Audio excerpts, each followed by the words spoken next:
बहुत बहुत मुबारक हो। India finally Asia cup Pakistan से फाइनल में जीत चुका है और जो हमारा राष्ट्रवाद था हिंदुस्तान का और जो देशभक्ति थी वो इंडिया पाकिस्तान के मैच को बॉयकॉट करते करते फाइनल में पीवीआर हाउसफुल करने तक पहुंच गया और जो राष्ट्रवाद और देशभक्ति थी वो एक हफ्ते भी नहीं चली।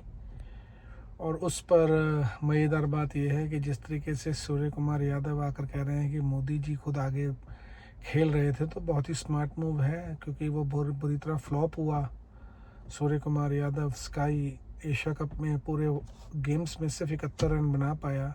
उसे पता था कि टीम में जगह पक्की करने के लिए मोदी जी की चापलूसी करना ज़रूरी है और जेशा इंडियन क्रिकेट में कितना बड़ा मायदा रखते हैं, उस पर अगर चापलूसी कर ली जाए तो अगले मैच कंफर्म हो जाते हैं।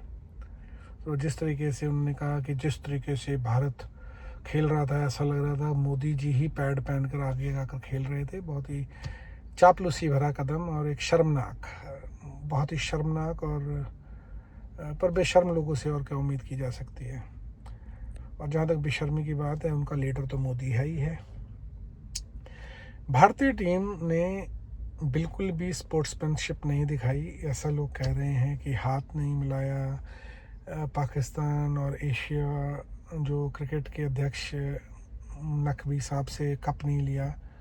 तो सनातनी और ये जो हिंदू धर्म के ठेकेदार हैं वो बहुत खुश हो रहे होंगे, लेकिन अगर आप एक जेंटलमैन गेम्स की नज़र से देखा जाए तो हाथ मिलाने से कुछ बेइज्जती नहीं होती। आप मैच जीत चुके थे, आपकी बढ़ाई होती।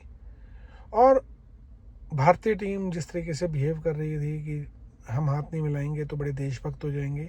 उनसे कोई पूछे कि एशिया कप शुरू होने से पहले जो एक डिनर कराया गया सभी टीमों को, उसमें वो उन्हीं नकवी के साथ हाथ मिलाकर, पाकिस्तानी टीम से हाथ मिलाकर, और इनकी वीडियोस जो हैं वो अवेलेबल हैं यूट्यूब पे। तब तो इनको देशभक्ति नहीं समझी, लेकिन देखा कि जब इंडिया में इसका बायकॉट हो रहा है और बहुत जल्दी उनके अंदर देशभक्ति का कीड़ा जाग गया तो समझ में नहीं आता। लेकिन मैं अपने भारतीय वासियों को और भारतीय दोस्तों को यही कहना चाहूँगा कि देशभक्ति होना बहुत ज़रूरी है और अपने देश के साथ लॉयल होना बहुत ज़रूरी है। लेकिन जो ज़रूरत से ज़्यादा देशभक्ति दिखाए उस तरीके के ड्रामे करने की ज़रूरत नहीं है। और उनको जो सच्चे देशभक्त हैं उन्हें कभी भी इसका शोकेस करने की ज़रूरत नहीं पड़ती। उनकी हरकतें, उनका बिहेवियर, उनका पैटर्न ही देशभक्ति शो करता है।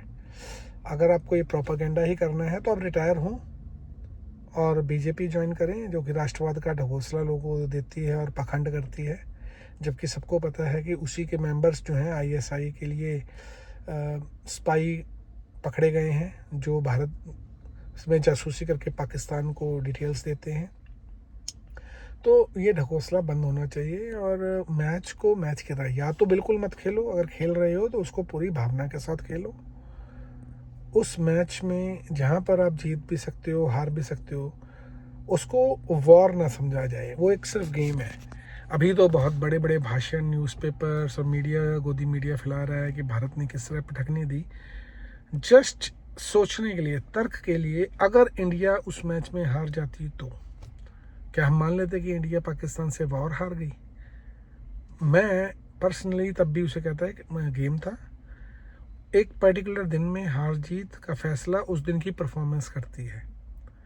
उससे किसी देशवासी की भक्ति, देशभक्ति, राष्ट्रवाद नहीं नापा जा सकता और ना ही एक मैदान में जीत हार को आप देश की हार या जीत में मान सकते हो। ये बहुत छोटी और संकीर्ण सोच है और भारतीयों को चाहिए कि इस तरीके के नीच लोगों से दूरी बनाकर रखें। इस तरह की भाषा, लैंग्वेज जो है कि हमने पाकिस्तान को हरा दिया, ये मुसलमान पाकिस्तानी हैं, जो एक आपको तर्क की बात करे तो वो उनके लिए, आपके लिए एंटी इंडिया हो जाता है। तो आप इंडिया को इतना नीचा मत दिखाएं। आप जैसे बहुत आए हैं, बहुत आएंगे और बहुत जाएंगे। धन्यवाद।